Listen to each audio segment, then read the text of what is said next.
Tervetuloa Teuvo Salmisen karikatyyrikouluun tänne Raumalle Julkkisgalleriaan. Tässä olisi nyt tarkoitus perehtyä, millä tavalla karikatyyri piirretään ihan alusta loppuun.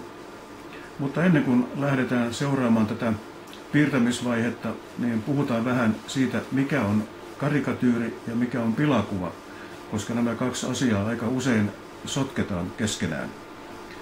Karikatyyrillä tarkoitetaan tuollaista henkilökuvaa, ylikorostettua henkilökuvaa, jossa tämän henkilön sekä luonteenpiirteet että myöskin nämä ulkoiset piirteet on tuotu korostetusti esille.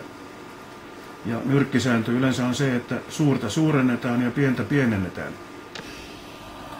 Ja karikatyyrin pitäisi olla sekä näköinen että hauska. Silloin se on hyvä karikatyyri. Sitten taas pilakuva, niin se on tällainen kantaottava kuva, jossa myöskin tapahtuu jotain. Ja usein poliittisessa pilapiirroksessa niin siinä arvostellaan päättäjien päätöksiä ja saadaan ne jopa ihan naurettavaan päivänvaloon. Niin kuin tässä esimerkiksi Kerberos on ottanut kantaa siihen, että kun pitäisi tulla tällainen uusi laki, että autoihin pitää tulla alkolukko, eli ne ei käynnisty ennen kuin olet puhaltanut ja ennen kuin on todettu, että ole juonut alkoholia, niin tässä sitten tällainen puljukko antaakin tämän puhallustehtävän naiselle, että voisitko puhaltaa, auto ei lähde käyntiin. Eli tämä piirros tuo esille tämän porsaanreiän, mikä tähän lakiin on jäänyt. Karikatyyrien piirtäminen on varsin hauskaa puuhaa. Ja itsekin olen niitä tehnyt jo yli 50 vuotta, enkä ole vielä kyllästynyt. Ja sen takia uskallan suositella tätä myöskin muille. Ja näytän tässä pari karikatyyriä ensin alkuun. Ne voidaan myöskin nämä valmiit työt kehystää tauluiksi ja laittaa seinälle.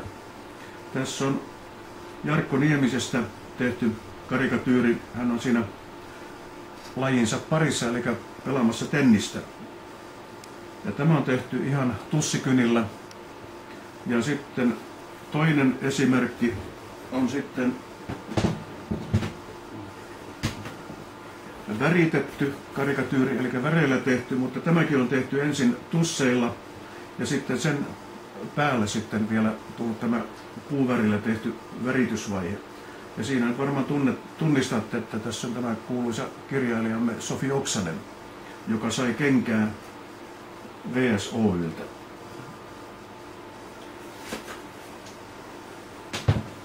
No niin, seuraavaksi sitten otamme tuossa henkilön piirustustehtävän alaiseksi. Ja hän on Ranskan presidentti Sarkozy. Mä olen tuolta Googlesta etsinyt pari hyvää mallikuvaa hänestä. Ja valitsin hänet sen takia, että koska hänen kasvonpiirteensä on hyvin persoonalliset, siitä on silloin niin kuin herkullinen lähteä tekemään liioittelua. Ja silloin kun karikatyyriä ruvetaan piirtämään, niin ei suinpäin ruveta tekemään sitä saman tien tähän paperille, vaan kannattaa ensin miettiä tarkkaan, että mitä asioita korostaa ja tehdä havaintoja, mitkä ovat tämän henkilön persoonallisuustekijät. Tämä Sarkozyn pää on tällainen vähän niin kuin ilmapallo, että kun sitä keskeltä puristaa, niin se pullistuu sekä ala- että yläpuolelle. Eli tuossa korvien kohdalla on tuo kapea kohta ja sitten pullistuma on tuolla otsassa ja sitten myöskin täällä leuan puolella. Ja hänellä on myöskin hyvin persoonalliset silmät ja tuo katse, varsinkin tässä vasemmanpuolisessa kuvassa huomataan, että myöskin nuo silmäluomet tulee hyvin näkyviin tuolla, isot silmäluomet tuolla yläpuolella, tummat kulmakarvat ja sitten kun hän on siinä puhumassa, niin hänen suu on myöskin tällä tavalla mutrulla. Voisi kuvitella, että siinä on joku suhuääne juuri meneillään.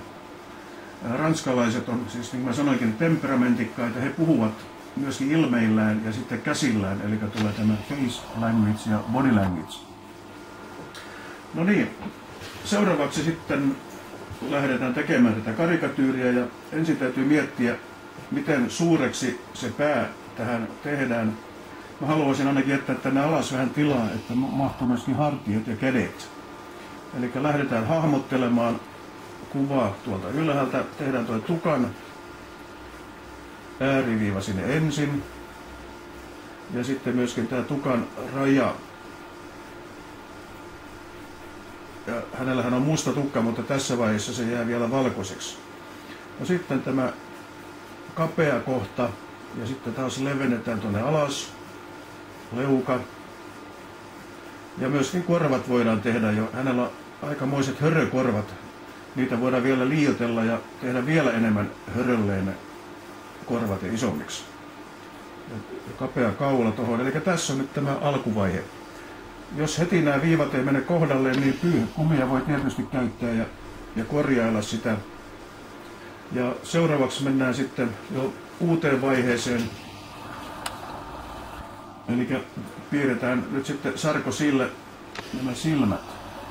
Mä olen tässä jo aikaisemmin aloittanut tämän. Eli nämä iso yläsilmäluomi näkyviin, kulmakarvat. Ja sitten seuraavaksi voidaan jo myöskin hahmotella toi nenä siihen. Sierain aukot näkyy, kun tää on vähän niin kuin alhaalta ylöspäin tämä kuvakulma. Ja sitten tuonne tulee varjoa vähän tänne nenän oikealle puolelle, eli valo tulee vasemmalta. Sitten voidaan tehdä myöskin nämä juonteet, jotka lähtee tuosta nenän syrjästä. Ja sitten vaikka jo suu, ylähuuli menee tänne aika ylös ja alahuuli taas tänne alaspäin ja sitten ylähampaat näkyy ja myöskin alahampaita. Tähän jätetään tämmöinen pieni rako. Eli tämä on nyt seuraava hahmotteluvaihe ja mennäänpä taas eteenpäin ja tehdään lisää havaintoja. Tässä vaiheessa voidaan jo myöskin ruveta sitten vähän tekemään tuota varjostusta. Katsotaan mihinkä tulee nämä tummat kohdat ja häivytetään. Tänne tulee tummempaa ja se vaalenee, että samaten täällä luomessa tummenee tänne oikealle päin. Ja sitten myöskin voidaan tehdä tämä silmäterä, joka on suunnilleen puoliksi tuolla tämän silmäluomen alapuolella. Ja jätetään sinne myöskin nuo kiiltopisteet. Ne tekee siitä elävän näköisen tuosta silmästä. Ja näin pikkuhiljaa aina yksi havainto kerrallaan tehdään tuolta mallikuvasta ja sitten siirrytään se tähän paperiin.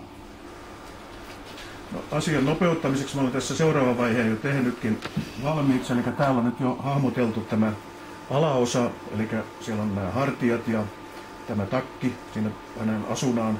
Ja myöskin kädet on piirretty tänne mukaan ja niin kuin näette, niin hän puhuu selvästi myöskin näillä sormillaan. Nyt on hahmotteluvaihe jo valmiina, eli kaikki tärkeät asiat on jo lyijykynällä tehty. Ja seuraavaksi otetaan sitten tussikynät. Noita ääriviivoja tehdään vähän paksummalla tussilla, tässä on 0,5.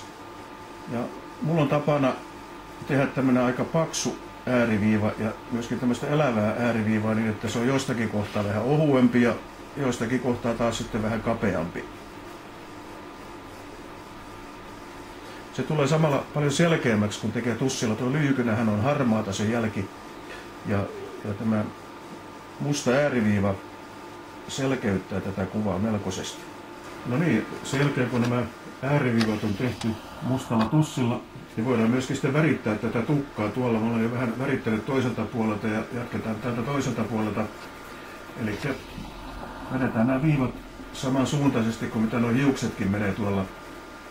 Ja pikkuhiljaa sitten saadaan tämä tukka ihan mustaksi.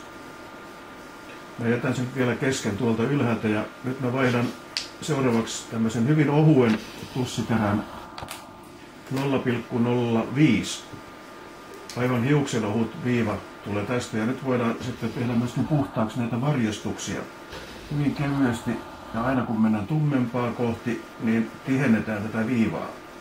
Ja sitten voi myöskin viivojen vetosuuntaa vaihtaa, jos haluaa vielä tehdä toisen kerroksen siihen päälle. Näin pikkuhiljaa saadaan tämmöinen portaaton siirtyminen vaaleasta tummaan. Ja sama myöskin tähän vielä tämän silmäluomen yläpuolelle voidaan tehdä sama juttu. Näin. Ja myöskin nämä silmäterää voidaan viivottaa, niin saadaan se tummemmaksi. Eli tämä on nyt sitä viimeistelyvaihetta eli varjostamista tämmöisellä viivarasterilla. Näin saadaan siihen myöskin samalla tämmöistä kolmiulotteisuutta. No niin, ja sitten tässä oikeastaan onkin enää sitten jäljellä tätä viimeistelyä, mutta ajan voittamiseksi mä siirryn tästä heti seuraavaan vaiheeseen. Tässä on nyt jo tehty tussilla kaikki nämä varjostukset ja myöskin tukka on tehty tummaksi. Ja niin kuin huomaatte, tällä varjostuksella saadaan tämä kolmiulotteisuus. Nämä alkaa näyttää pyöreältä nämä muodot tuolla. Tässä on myöskin jo kädet tehty tussilla ja tämä takki myöskin hyvin monen suuntaan vedetty viivo ja saatu siitä tommonen tumma takki. Ja sitten viimeinen vaihe, jos haluaa, niin voi sitten vielä tämän päälle tehdä värityksen. Eli puuvärikynillä voidaan vielä tehostaa tätä vaikutelmaa sillä tavalla, että taas aivan niin kuin tuossa tussillakin, niin aina painetaan voimakkaammin mitä tummempi kohta on ja sitten taas kevyesti kun lähdetään tuonne vaaleaa pintaa kohti. Niin näin saadaan tähän vielä lisää tehoa ja tätä kolmiulotteisuutta korostettua. Näitä tekniikoita on hyvin monenlaisia. Tässä nyt tuli vaan käytyä läpi yksi tällainen tekotapa ja te näette mikä on minun piirustuskäsialani. Jokaisella piirteellä on ja kehittyy vähitellen ihan oma tyylinsä ja piirustuskäsialansa, joka on ihan yhtä persoonallinen kuin mitä meidän kirjoituskäsialammekin on. Eli nyt sitten vaan ei muuta kuin tekemään karikatyyrejä, opettelemaan.